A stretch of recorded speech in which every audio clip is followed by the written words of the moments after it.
everyone, I'm Allie Buchman with the Potomac Bead Company, and I'm going to show you this nice, cute, fast ring, and this I'm calling my mood ring. When you look at the bead that I'm using, I'm going to be using one of our DiscDuo beads in the middle here, and just one. You could do more if you would like along the band, but I'm just using one. When I was looking at them just kind of sitting on my bead mat, we've got some new colors in, and these are two of the different magic colors that we have. They have that iridescence and color change. They remind me of the mood rings that I used to buy on the boardwalk in the summer and kind of have that color change. So when you're doing them, they are going to require the 2-hole DiscDuo. You could change it up probably and use a different bead. The spacing might just be a little bit different on that. The nice thing with the DiscDuo, it's a 6mm 2-hole disc-shaped bead. The two holes are going to make it really easy to grab and create our little bezel around our ring. Just to show some variety, I'm also going to do another row right around this to make it a little bit more substantial, but it reminds me a ton of the mood ring, so we are calling this one the mood ring. And when I'm working with the ring, I'm going to be using a number of different materials and basically one stitch the whole way around. When I'm looking at it, and you can see on the side here, we're going to be using ladder stitch for our band, and then basically ladder stitch is also what we're using to create our little bezeled effect on the actual ring. Again, one one DiscDuo bead. If you need any of these materials, on the left-hand side here, we'll have little links to some of these beads, like our magic DiscDuos here. And they do come in 9-gram tubes, so you are going to have a fair amount of the DiscDuos, so you can make lots and lots of these bracelets. For the example that I have here, I have the Magic Orchid color, which has a purple and green hint to it. The nice thing when you do get the magic colors, they look different. You could use one side, the other side has that more crystal-y color. And Magic Blue, one bead might look completely different from the other. One has more purple, one has more blue. So that's the nice thing with the magic colors. Again, one of our DiscDuo beads. In this example here, I used, again, that Magic Orchid. My 15 seed bead that I used was the Duracoat Galvanized Gold, and then I used the Duracoat Silver in my 11-0. For my example that I'm making for you guys, I'm going to use the Magic Wine color, which has like a nice berry color to it. But again, it has that translucent effect. Looks like it should be one of those mood rings, just the center popped out there. And I'm using some check colored Miyuki seed beads. So they have check coatings on the Miyuki seed beads. I'm using the Crystal Vintage Copper, which has a nice kind of matte copper look in my 11-0. And then my 15-0 is going to be the Metallic Mix, which the Metallic Mix has a little bit of that purple and goldeny copper hues to them. So I'm going to be using both of these to set my Magic Wine DiscDuo. I'm working here on a bead mat, and in addition to my bead mat, I have my thread burner. Right here I have the Wildfire cord cutter, which is the same as the Thread Zap or Thread Zap Ultra. They all do the same thing. This one's what I have on my bead mat. I also have some Wildfire beading thread in 0.006 in my Frost White color. I'm working with one size 11 tulip needle. A size 10 pony or a size 12 pony would work as well, so you could use any of those. The first thing that we're going to do, because it is a nice, fast, quick ring, is we're going to string our needle and thread. And I've cut about 4 feet of thread. This is more than enough, more than you will need. However, the amount of thread that you will need is going to be determined by the size of your finger. So depending on what size ring finger or middle finger, wherever you want to wear it, that's what's going to determine the size of the thread that you need, because that's going to determine the size of the band. Same with the amount of 15-0s you're going to need. The 11-0s, we just use a couple. We only use 16 here in this example. I'm going to be using a couple more because I'm going to create a second ring around for our example piece that I'm making. And then for the 15s, again, it's going to depend on the size of your finger. You want to go ahead and thread your needle, and you're going to dump out little piles of your beads. We're going to be working first with our DiscDuo and our 15-0s. We're going to create the actual band first, and then we're going to come back in to our project and create the top of it. You can do it the other way as well. It's up to you. What I'm going to do first is take another bead that's near my bead mat, and there's one of my green beads here. And I'm going to put that on and create a bead stop. What that is I'm going to take my thread and leave about 2 inches after that bead and take my needle back through the bead away from that 2-inch tail, and that's going to create 2 pieces of thread when I do it twice. That's going to sit on the side of that 11-0 bead. Once I have that little stop bead in place, I'm going to go ahead and put on my DiscDuo. I'm going to go through one hole of the DiscDuo, it doesn't matter which one, and take the thread to the opposite side. And that stop bead, like I said, is going to kind of catch it and just hold it right there in place. What I'm going to do now is take my thread and needle, and you're going to decorate the bead so you won't see this, so it's only kind of right here at this point that you will. I'm going to take my thread and needle back to the other side of the DiscDuo. Again, you're going to see just a little tiny bit of thread on the side. Once you have your band and your bezel, you won't see that at all. I'm bending my stop bead down a little bit, and now I'm going to create my ladder stitch, and then I'll kind of get it all connected and joined to my ring. We're then going to go ahead and create our bezel on top. The ladder stitch is going to be 3 wide, and I'm going to put 3 beads on my needle. These are the 15 Miyuki beads. So when I've got those 3 15-0s there, I'm going to continue my band. To continue my band, I'm going to add 3 more beads. Same size, so I'm working with all the 15s right now. And I'm going to circle around back through those original 3 that my thread is coming out of. When I do that, those newer 3 are going to lay right on top of the 3 existing ones. You can see it's a little bit rounded right now. I'm going to go back now and sew in a circular fashion through those 3 that I just added and take my needle out the top. That's going to sit those right on top of one another. At this point, what I want to do is just kind of move my bead down closer to my little portion of my ladder stitch. On goes 3 more beads in a circular fashion, so my thread's going to come to the opposite side of those last 3 beads that were added. I'm going to sew back through the 3 previous while I have those new 3 on my needle.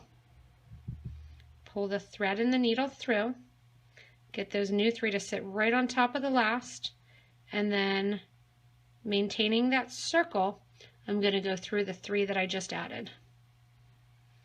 When you look at this, you'll be able to tell you're doing the pattern right. If you see on each side, there is thread showing. Every other space that you see the thread will have 2 threads or 1 thread showing as the bridge thread.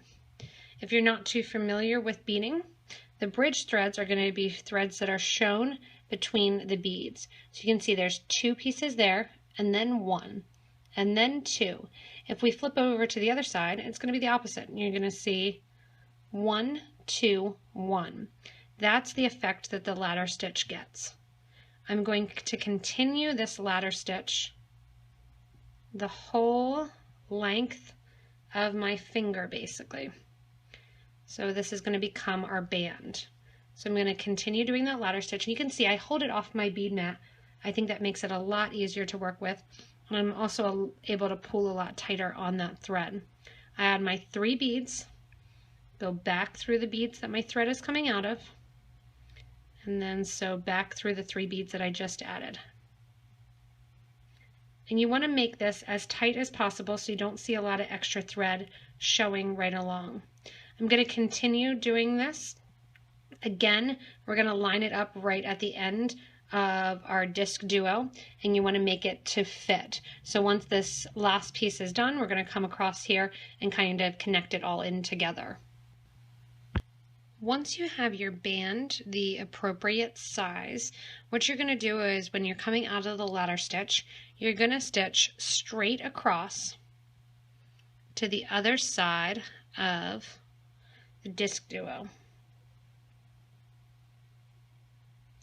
I'm then going to, when I'm coming out the other side here, grab onto the first row of the band on the other side and sew straight across all 3 beads.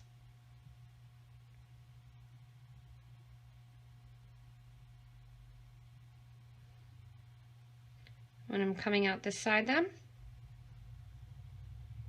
I'm going to make sure not to get my thread tangled at all. Move that bead out of the way too. Once you're nice and straight across, what we want to do is sew back across to the other side.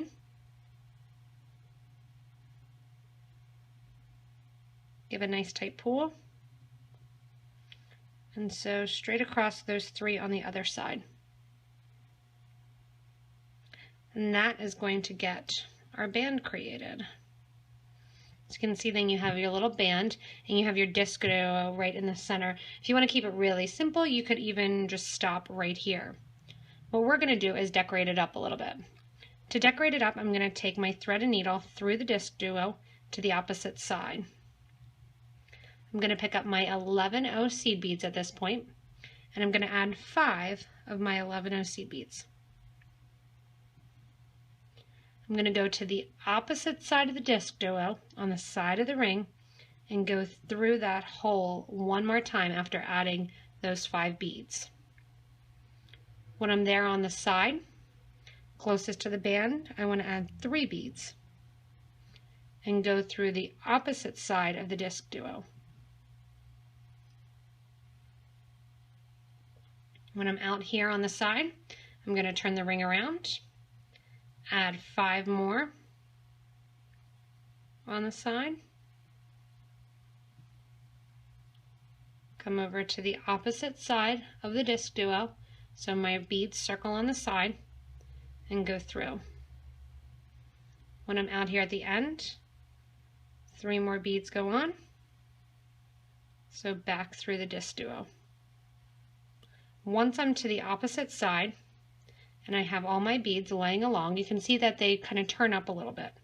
What we're going to do now is catch all of those 11O seed beads and go around in a circle, and that's going to help to line those all up nicely. So I'm sewing around the entire collection of 11Os, and where it's going to make a big difference is where we switch from those adding of 5 to adding of 3. It's really going to connect to those points. And it should round it all out then. And if you pull tight, right after you do that, it's going to round it out nicely. And that's going to decorate basically the top of my magic wine and create that little effect of the bezel setting. To decorate it even more, we're going to add another bezel in the top here. And we're going to do that with 11Os. Like I said, first, what I want to do is I want to add 1 more outer row to make this a little bit more substantial. Especially in this vintage copper color, I feel like it needs to be a little bit thicker looking. So what we're going to do is basically another version of ladder stitch. I'm going to pick up 3 of my 11Os, and my thread is coming out of one of the 11Os. I'm going to go back 3 beads, almost like I'm doing a ladder stitch, and those beads are going to hang off right there, right at the end on the side. I'm going to go now, instead of continuing on to the ladder stitch, I'm going to go over and sew through 3 more beads. This time, instead of adding 3 beads, I'm going to add 4. So back through those 3, just like in a ladder stitch, and pull those 4 into place. And you don't want to pull too tightly because we're going to grab and get those to lay down. My next section here, I'm going to sew through 3 beads.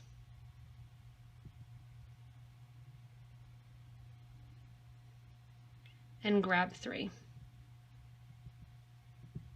So back through in that ladder fashion, those 3 beads. It's almost going to make those sit in like petals outside of that mood ring.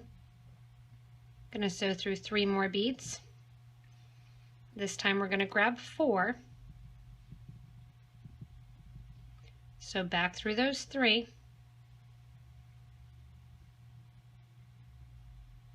And we're going to grab the next 3. On the next 3, I'm going to do another set of 3. Go back through those 3, and then there's 1 bead that's left hanging out there. I'm going to also sew back through that 1 bead that's left. And we're going to add 2. So back through that 1 bead and also that first row of 3. What I'm going to do now is similar to what we did previously. And we are going to sew right along that outer line. So I went back up almost in that ladder fashion, back up to the next row back, and I'm going to sew right along my line. Catching that outer line of the 11 O's. When you get to the point that you have your 3 that you added and you're going into a group of 4, what we're actually going to do is add 2 more of our seed beads and connect to that line of 4. So through that line of 4. Once you have that line of 4 done, you're going to go in and add 1 more bead. So basically we're just filling in the gaps and connect to the next 3. You can see it has a little bit of a doming effect. We want that to occur. I'm going to add 2 more beads before going into my group of 4.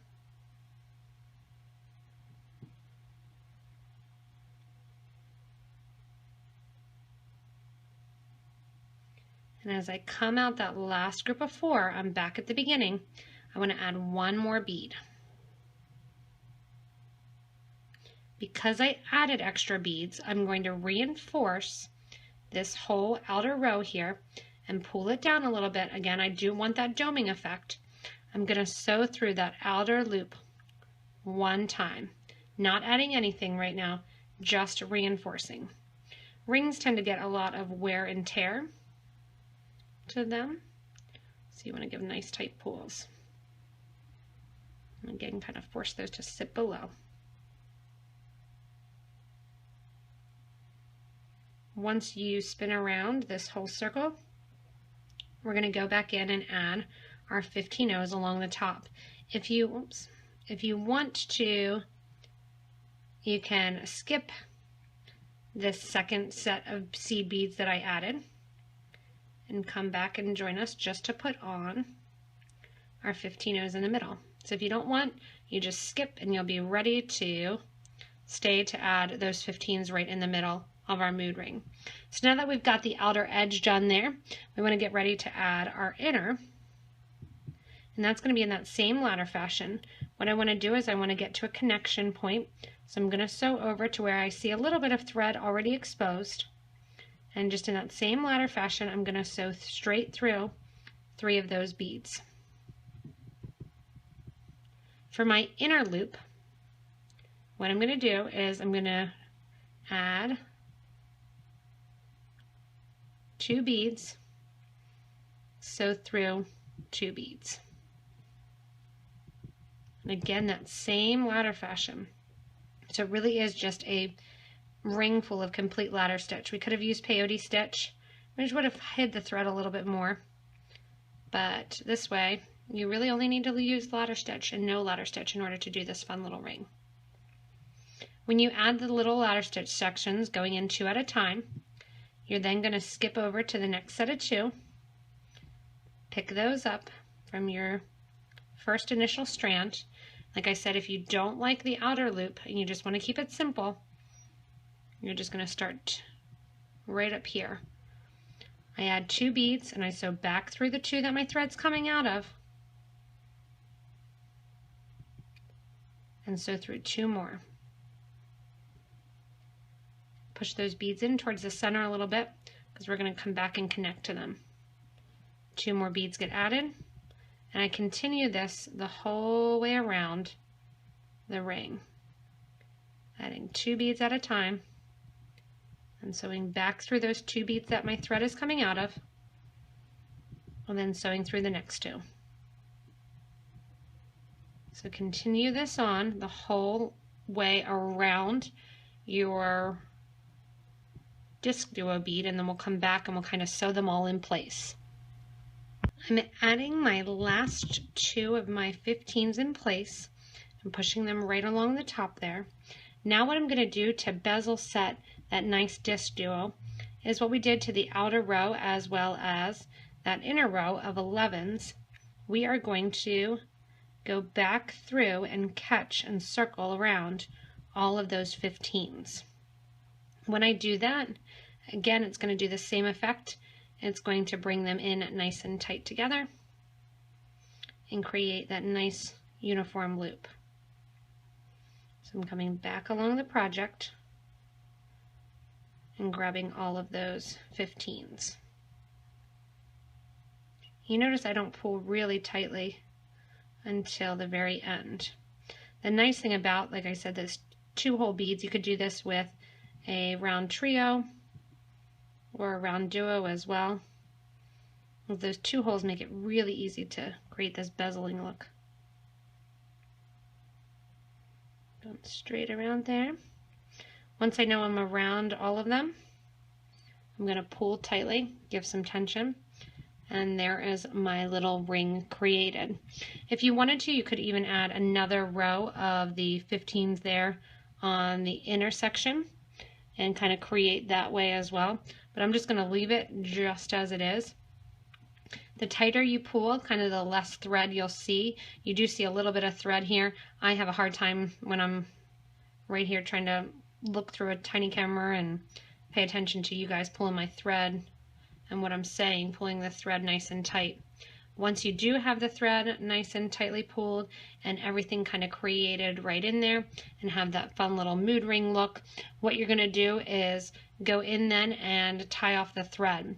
A great place to tie off and to end the thread is right at the back, right near the base of one of your DiscDuo sides. Because I still have a tail on here, what I'm going to do is bring my thread to the back of my ring. I'm just basically sewing to the back. That's going to bring my thread through, and I want to make sure not to catch on any beads there. I'm just going to bring my thread and drop it right down through the ring. And I'm going to go from one side of the DiscDuo to the other without exposing any thread. Actually, I think my easiest method here is going to be to go through my band from one side to the other side. If you want to also, you can pinch down and sew down the outer bezel. Once I'm there, I'm going to sew through the DiscDuo. When I get to the other side, I'm just going to knot off my ends together. Again, this is one because it's ladder stitch.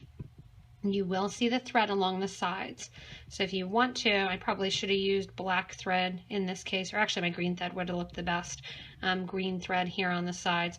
The white worked the best for the gold and the silver. If you want to, you can also take a marker and color with a permanent marker the thread.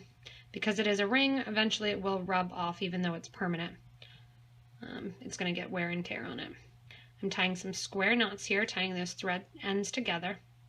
If you want to also, what I did with my long piece is I went back through my ring band and I reinforced it all with the gold so I could put my needle back on here. Every spot that I had one piece of thread bridge, I put a second and connected it that way. So that way it tightened up my band. So you can do that too if you want, if you have your extra thread left. And I'm just going to knot off here. Once I have that knotted, I am going to grab a little dab of super glue glue. Open that up. Dab that right there on that knot, which will be nice and underneath the project. grab my thread burner, burn down my threads. If I do know that it's under a project too, and I know that I'm working with smaller beads, sometimes I'll even ball up the thread and create that balling effect by going to the very tip of the thread. I'll show you here with another piece. Go to the tip of the thread and hold the burner so that it's right at the tip. What that's going to do is ball up that piece of thread there so it makes a end that a lot of beads can't fall through. So that's an idea if you do have a thread burner. It's kind of a way to create a stop. One thing you have to be aware of is that you're not actually burning through any of your actual thread for your project. So just burn slowly. Don't be afraid to bring it off your project. And there you have your beautiful mood ring. So the cool thing, like I said about the mood ring, it reminds me of growing up for the summers in Ocean City and just going to the boardwalk, grabbing my mood ring, checking out that little color card to see what mood you were in. If you were calm and collected, I think that was blue. That's which color I always got. It always seemed to be on that. I think most of mine actually didn't work. But this gives you a fun idea to make with those disc duos. If you have one left, if you have two left from a project, they're good extra, or you get a little 9-gram tube of them and you have tons to use. So you can either make it nice and simple like this, or you can go ahead and do that outer row and create that bigger look to the mood ring as well. So again, these are using the 2-hole disc duos, which is one of our Potomac Bead Company products, and any 2-hole bead that we have would work well with that, either the disc duo or the round duo or the faceted round trio. Just skipping through the outer hole would give a little bit more of a domed shape to it. If you need any of these materials, again, you can go back to the beginning of this video, or you can go down to the description to the little show more button, and it will show you more and have the links to all of the materials that were used in these awesome little rings. You can also print that out, take it to your local Potomac Bead Company store. If you don't have one near you, you can always check out our website, PotomacBeads.com. And if you're traveling, check out where the different stores are. You never know, you might be near one. And as always, everyone, happy beading and have fun making these awesome little mood rings.